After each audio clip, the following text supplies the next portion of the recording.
Actual and up to date, but we do not guarantee its accuracy, and it should not be regarded as a complete analysis of the subjects discussed. Discussions and answers to questions do not involve the rendering of personalized investment advice, but are limited to the dissemination of general information. A professional advisor should be consulted before implementing any of the options presented. Encompass More Asset Management is registered as an investment advisor with the SEC and only transacts business in states where it is properly registered or is excluded or exempted from registration requirements. Registration with the SEC does not imply a certain level of skill or training.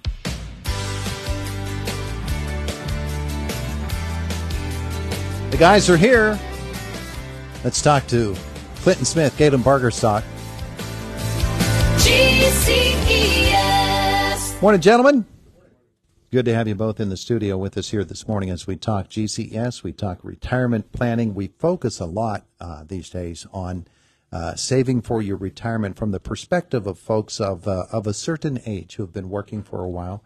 Let's talk today about young people and what young people should be doing right now as they enter into their work careers.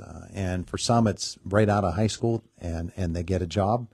Particularly these days, there are a lot of good-paying jobs for people in trades, and people are taking advantage of that. So they're making salaries very early. Others go to university, get their degrees, start out, and build themselves up as well. So they're at the beginning of their earnings cycle. Now let's talk about what they can do, because, Clinton, there are certain things that young men and young women can do right now. Yeah, absolutely. A lot of people I think a lot of people think that you have to go to college and make a ton of money. It really turns out people that go to trade schools, HVAC, plumbers, stuff like that, those positions can make a ton of money.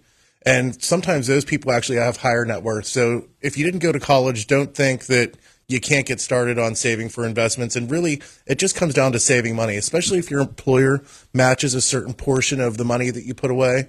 That's really the first step, making sure that you're getting all of that matching money, because you don't want to be saying goodbye to free money when you can put it towards your retirement. Yeah. Galen, for a lot of us, there's really no concept of how it is that we should be setting up, just the very basics of our savings plan. Oh, yeah, no, you're 100% correct. And the younger you are entering into, adulthood, trying to figure things out, it's even harder. I think that the big trend that I see with the younger generation is trying to do stuff on apps. And apps are great. Believe me, I love apps. But, when you're trying to do savings accounts and retirements and you're just getting an app and going with it and kind of doing it yourself, you're going to accomplish something. But if you talk to somebody that actually, has a good idea of not just a savings account, but what you need to plan for retirement, you're going to get a big picture, and then we can give you an app on your phone to kind of track it from there. A lot of people who make money at a younger age consider that to be dabble time. We can dabble a little bit over here and dabble a little bit over there. Maybe they play the stock market. They do this, they do that, and that's okay for them because they have time to recover if they suffer great losses. But at the same time, it's an opportunity right now to start saving for the future, isn't it? One of the mistakes we'll see is people will leave their jobs and move to another job and then not continue to keep that money in investments. Sometimes a lot of people want to take it out and treat it almost like a tax refund where, hey, I got this $15,000. Let's see what I can do with it. And they'll take the penalty and they'll blow the money. If you move from one job to another, we can help you take that money and put it into something that will continue to grow, that you can continue to put money into while you're working. Or you could even roll it over into your new employer's plan. Like we offer a 401k at our office, and the girls at our office rolled money from their previous employers into the plan that we have in our 401k now. Mm-hmm. So they're getting gains on that money. But if it's retirement money, unless you need it, you should save it for retirement and continue to let it grow. Money that you have in your 20s will grow a lot better than when you do it in your 40s. There's just a limited amount of time for it to happen then. Yeah. Galen, one of the things that Clinton just said sparked something in me, particularly when you think of professions like teaching. There, in your 20s, there's turnover there. You can bounce from job to job pretty easily as you look for better opportunities, something closer to home or whatever it might be, maybe a school district that pays more. And so they have really good retirement plans at school districts. And so when you move from one to the other, just as Clinton said, you have a real chance to turn over and make something really special happen. Oh, for sure. I mean, when you can actually take control of your investments, you're not in an employer plan. An employer plan, they're great. They're fantastic. They serve a purpose, but you're limited on what you're allowed to invest in inside of it. And if you roll it over and we do a risk tolerance and see where you should be at in the market, you have a potential for, maybe better gains, maybe protect some of the losses, but ultimately it's going to be tailored around you, more diversified, and, we have your eyes on it, and then if you get another position somewhere else and you leave that position, we can do that again. So I know many people that have, 8 or 9 different IRAs, old IRAs, 401ks from other employers, and we can kind of consolidate everything and get you on the right track. Yeah. It is such a busy time in their lives. There are all kinds of changes. You could get married. You could change employment situations, living situations, states in which you live. Yeah. All of those things have to be considered, though, don't they?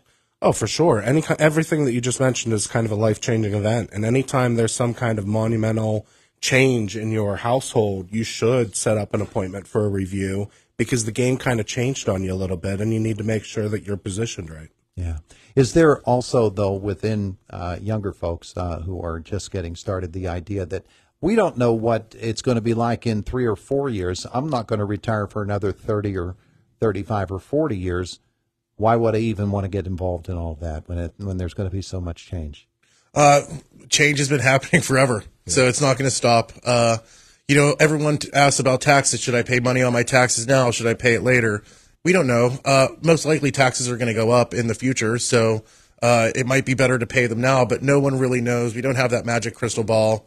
COVID happened. That threw a whole entire wrench at everyone. A lot of people moved jobs, changed jobs, and really gave everyone more of a way of looking at life, of living it, rather than working to retire, if that makes sense. So I think people's views have shifted a lot over the last few years.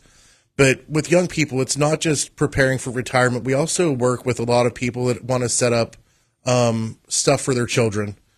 We deal with that a lot, too, with younger people where they're having kids and they want to set something up for their children that they can have to either go to school or use once they become of age as well. So there's a lot of different things. If you're young and you haven't started yet, you can give us a call to sit down. We can get you on the right track, just like we would do with someone that's really close to retirement. I want to talk about somebody who is a specific young person moving into the military service, and then retirement age for military is much younger than in other professions or other jobs. You can retire in your early 40s from the military, and then you've got all kinds of different options. Do I stay retired, just live off of my military savings and pension, or do I go back into the job market, which is typically what somebody is going to do? Are there special circumstances for them, Galen? Oh, yeah, that's actually my wheelhouse. So federal employees, great pension. Doesn't matter if you're military, Social Security office, postal employee. Nowadays, it's the same pension. So you get your federal service time. If you don't retire from there, what a lot of people will do is they will search for other federal positions because they can buy back that time towards pensionable for the first pension. So they could have more time if they don't retire. If they do retire, they can't double dip, but they could still get a federal position, and it would still be the thrift savings plan, which is, their essential 401k. Yeah. So military, great options in the military nowadays. When I was in the military, we didn't have the pension plan that they have now. Yeah. And as you say, there are federal government jobs that you don't have to move to D.C. for, or to some of the naval bases that are on the coast. There are plenty of federal jobs, no matter where you happen to be. Yeah. I mean, the VA hospital, post office, USDA, Social Security, those are some of the biggest ones, but forestry. I mean, there's tons of federal employee positions around here. Yeah. So people actually, they go from military, or not military, but federal to federal in order to keep those things going. Oh, yeah. I would say it's probably 45% maybe. People have military time, Even if you just spent 4 years in the military and you go work at the post office, let's say you're there for 1 year, you can buy back your military time, the 4 years, and although you're only there for 1 year, it looks like you're there for 5. And you're able to move that same TSP into your federal employment and still continue to put into the same investments that you were doing when you're in the military. So there's a ton of people that do it. It's actually one of the things we talk about when people are calling in on their first calls. If they have military time, we want to make sure they look into buying that time back to add it to their federal pension. There are a lot of options, employment-wise, savings-wise. Young people, we might look at their lives and say, oh, gosh, I certainly wouldn't want to be a young person in this day and age, economically or in other ways. But if you work it right, Galen, there's certainly some great options for you. I mean, I've just had this last week that it's weird we're talking about it. I did work with 4 younger people, and I was very surprised, one, at how knowledgeable they are in what's going on, probably more than I was at that age, and 2, how much they have saved already and what they're doing. I mean, they're coming out the gate swinging. Yeah. It's just they need the little nudges to kind of position them where they should be. Yeah. Pretty exciting, though, isn't it, to find out that people have that at that young age. They have that going on. Yeah. Yeah. Wish we would have did that, right? I still have no idea what's going on. Yeah. Well, gentlemen, if folks want to get involved with GCES, if they're a young person and they're saying to themselves, I'm going to get in on that. That sounds like something really cool, and I can really help myself in the future. What should they do? Just give us a call, 724-915-0000. You can also check us out online at gces.us. There's a form that you can fill out if you want us to contact you on there. You can also, there's links to our Facebook page if you want to learn more about us, or you can stop into our office at 1780 Philadelphia Street.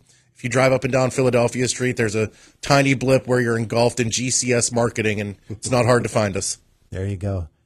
2 little tiny blips here in the studio with us today. Gentlemen, thank you. Thank you so much. Thank you. It's Indiana in the Morning on WCCS. GCES. Hey, it's Clint and Galen here from GCES. Since 2010, we've been